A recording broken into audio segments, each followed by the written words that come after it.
Hey guys, going over again some mechanics of some gi chokes, and today a lapel choke.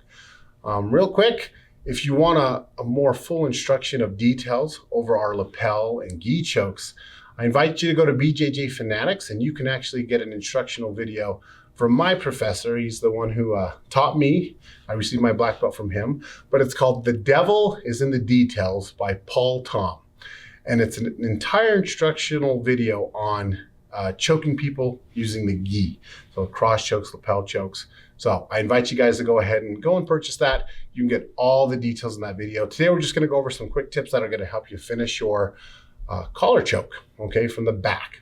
So I'm gonna have my instructor Carl turn and I'm gonna take his back. Let's talk about just some things of the standard collar choke, or you'll hear some people call, I teach my students the Japanese name, Kurieri Jime. So this is the standard collar choke that we want them to learn. So first off, we're gonna have our hooks in, obviously. Anytime you take someone's back, try to get your hooks in. And then we're gonna start with our underhooks. I call these the underhooks under their armpit. This is always for control, okay? So this is just our starting point. Feet hooks, underhooks, okay? That being said, let's just face forward just a little bit so we can see my hands. All right, here we go. So have our hooks, underhooks. Just some details that are gonna help you is, first, we're gonna pull an arm out. You gotta take an arm out for this choke. What we don't wanna do is reach under and grab this. See a lot of white belts do this and they're just pulling as hard as they can, wondering why they're not getting the choke. Well, because you didn't take your arm out. So take our arm out, and then we've gotta get our hand under the chin and around here, okay? Of course, he's gonna defend. There are ways to get past this, but we're just getting through the mechanics, how to get this choke to work, okay? So, one thing that, and you probably saw me do it naturally, is I kind of make a panther paw to get underneath, okay? If I make a fist, it's kind of too fat, okay?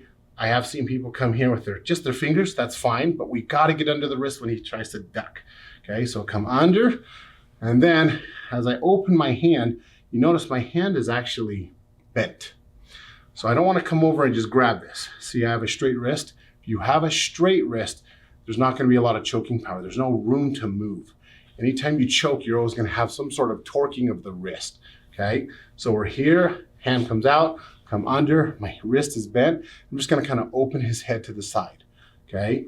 Now there's a lot of space between my hand here and my underhook hand to grab this. So I don't want to open this and then reach and grab. I have a straight wrist again. I actually am just going to use my underhand and feed it to myself here. So I kind of keep this up, my wrist is bent, and I give it to myself. This is still bent, okay? And that gives me all this time to straighten this when I finish the choke, okay? Once you've opened it and you feed it to yourself, the gi to your other hand, you're gonna use your underhook arm, just switch. So I switch to the other lapel. And then here's the key to getting a really good choke. A lot of times we get so excited and we pull both arms like this. Now, I'm not saying you won't get it. You'll get it.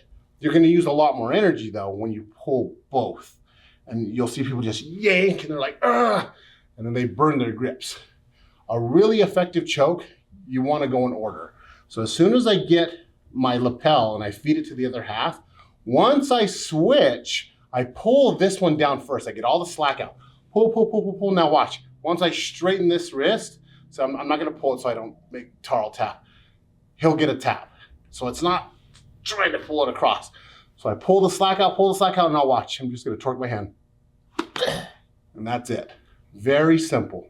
Okay, if you pull both at the same time, I'll eventually get it. But so much energy is used. So real quick, let's just cover it. Ready? Hand comes out, underneath, open, feed it to yourself. Switch your hand, then pull all that slack, just rip it, boom. Now straighten the wrist.